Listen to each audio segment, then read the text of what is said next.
Laid out in a virtual world. Good evening, I'm Mark Kelly and welcome to the Fifth Estate.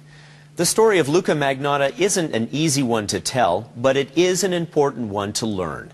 We were all shocked when we heard the lurid details of the murder of Lin Jun, a crime Magnotta has been charged with, a charge he has pleaded not guilty to. But a group of online investigators had been monitoring Magnotta for 18 months leading up to his arrest, observing his disturbing behavior, warning authorities repeatedly that he was a danger to society. Tonight, you'll meet them and hear what they uncovered during their investigation, the missed opportunities, and the lessons they learned hunting Magnotta. It's May 2012 in a sparse apartment in Montreal. 29-year-old Luka Magnotta is spending hours alone and online, a virtual shut-in, desperately looking for fame and recognition. Police say it was in his apartment that he planned and executed a bold and bloody attack, then videotaped it for the world to see. But what would push anyone to do this? And how did he go from internet wannabe to the object of an international manhunt? And why would anyone go this far to get our attention?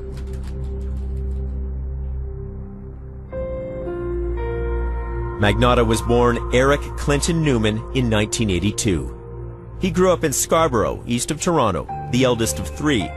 His parents split when Eric was young. In his online postings, he wrote that growing up, he was close to his grandmother Phyllis. He says he was homeschooled because he was told the world was a dirty and dangerous place. But he went from one broken home to another when his grandparents' marriage also ended in divorce. His mother now had a new boyfriend. Eric described him as a monster. As for his father, the two had now drifted far apart. The only bright light in his family life was his sister Melissa, one of the few people beyond himself he would ever describe as beautiful. His family life in shambles, he wrote there was no relief at high school, where he said he was an outcast. So what do his classmates remember? Well, for someone who would go on to be so notorious, they say he didn't act out or stand out. He was, in short, forgettable. By the time he was 22, there wasn't a whole lot to know about Eric Newman, but we now know he was struggling with depression. He underwent a psychiatric assessment and was prescribed medication for life, and that would play a part in what happened next. In 2004, he befriended a 21-year-old girl online.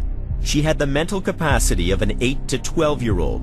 He used her credit cards to rack up thousands in unpaid bills. But police say he didn't stop there. They allege he also sexually assaulted the woman and videotaped it. His name is Dr. Newman's lawyer was Peter Scully. Was that a concern of yours when you initially took this case, that this guy was preying on a mentally disabled woman? Definitely. Compared to the fraud charges, the sexual assault allegation was infinitely more problematic. Then something unexpected happened. Before the trial even started, the Crown dropped the sexual assault charge against his client. Now, looking back, Scully is unsettled by that decision. Had he been convicted of that, what impact would that have on his life? Huge. How so? Well, he would have been on the sexual offender monitoring, which means he has to report to officers supervising him, and probably for life. So the decision not to pursue those charges changed his life immeasurably. Immeasurably. With huge ramifications to our society eventually. Newman was convicted of the fraud charges. The judge, aware of his psychiatric assessment, warned him, "You have a medical problem and you need to always take medication. If you do not, your life is going to get messed up." After years of turmoil, with few prospects for the future, Eric Newman needed to reinvent himself. In 2006, he legally changed his name to Luka Rocco Magnotta. He began a transformation that led him to Toronto's gay community, where he met Barbie, a transgendered woman who would become his girlfriend. Changing his name was easy. Changing who he was, much harder. I mean, I knew he had problems. I mean, it showed, you know, when I was with him. Just his body language, the stuff he would do sometimes. It's just, you know, in his character, you could just, his mannerisms. But Magnotta was a master of self-promotion. He marketed himself as a model and a high-flying escort. He appeared in a handful of porn movies, no stage too small for his ambitions. I'm a swimmer, so well, that's good. get myself in shape. Yeah. What's it been like for you becoming an escort? Do you enjoy your work? Yeah, you know, I really do enjoy my work. I get to meet new people and, all the time, and you know, I'm a people person, and you know, it just worked out great for me, you know. Under the sun. He basked in the attention he received on the internet show Naked News. You know what the best part is? The best part about being an escort is I'm my own boss.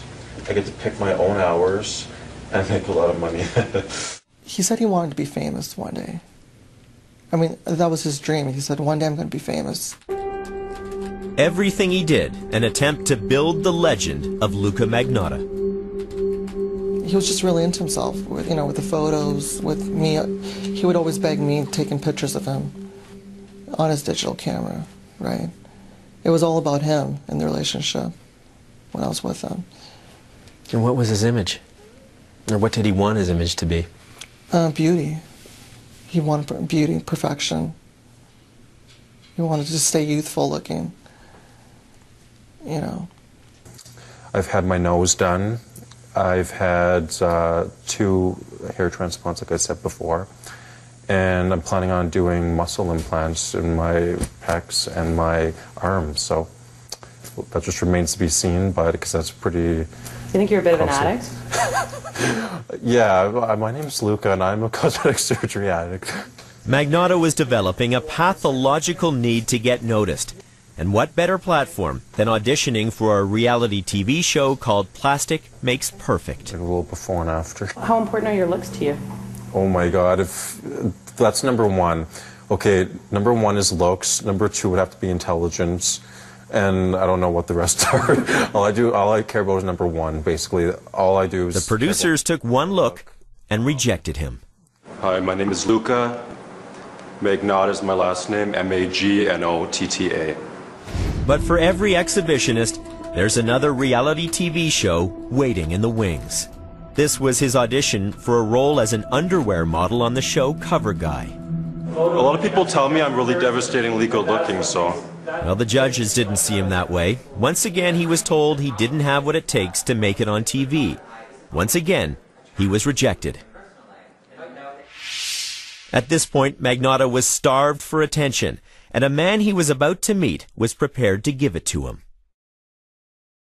Well, he walked as if he was on a stage, or as if he was on a ramp for modeling clothes.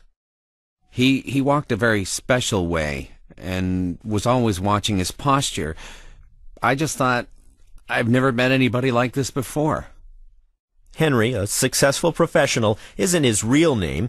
He asked for his identity to be hidden because he feels his friendship with Magnotta would ruin his reputation.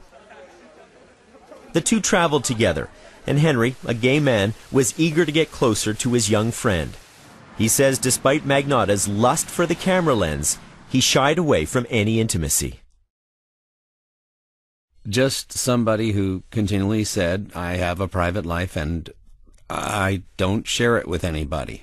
That was, well, there was a wall and I didn't try to get through it because I just thought he made it pretty clear that there was, well, I couldn't get any closer. No closer, that's all.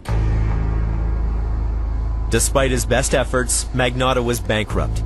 His professional life as empty as his personal life.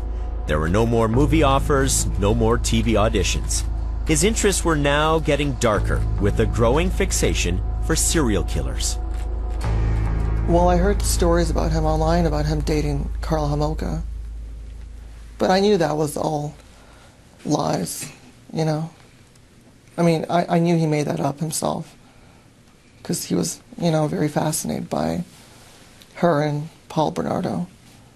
So he wanted to link his name to her. It's almost like an obsessed fan, you know. Why? I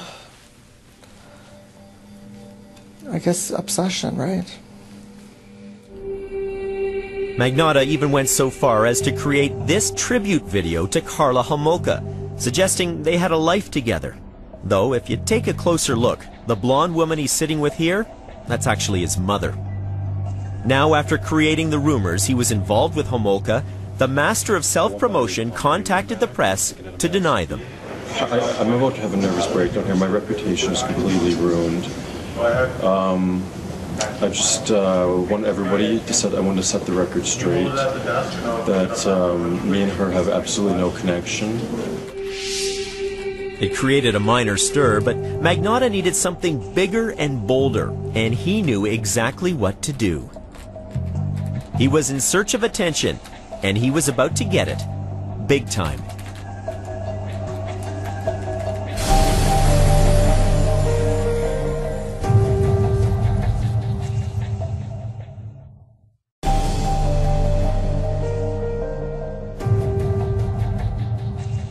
It's the fall of 2010.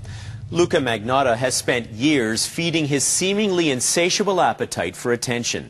But after all the reality TV auditions, the plastic surgery, and the online myth-making, he was still hungry for more.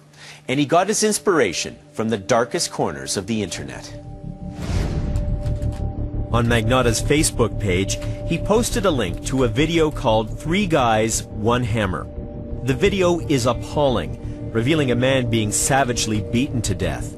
Made by a group of teenage killers, the video was a sensation for the legions of blood seekers who troll the web. Then, shortly before Christmas, someone was hyping a video on message boards. The video was called 1 Boy, 2 Kittens. It depicts an unidentified man placing 2 kittens in a sealed bag, then sucking out the air with a vacuum. The camera lingers while the kittens slowly suffocate. In the online world, where images of unspeakable violence are just a click away, it might seem strange, but there is an unwritten rule. There's an internet subculture that firmly believes that you never, ever mess with cats. So minutes after the video appeared, the outrage went viral. I don't think I've ever had a reaction like that to something like that before that was so intense, because it was just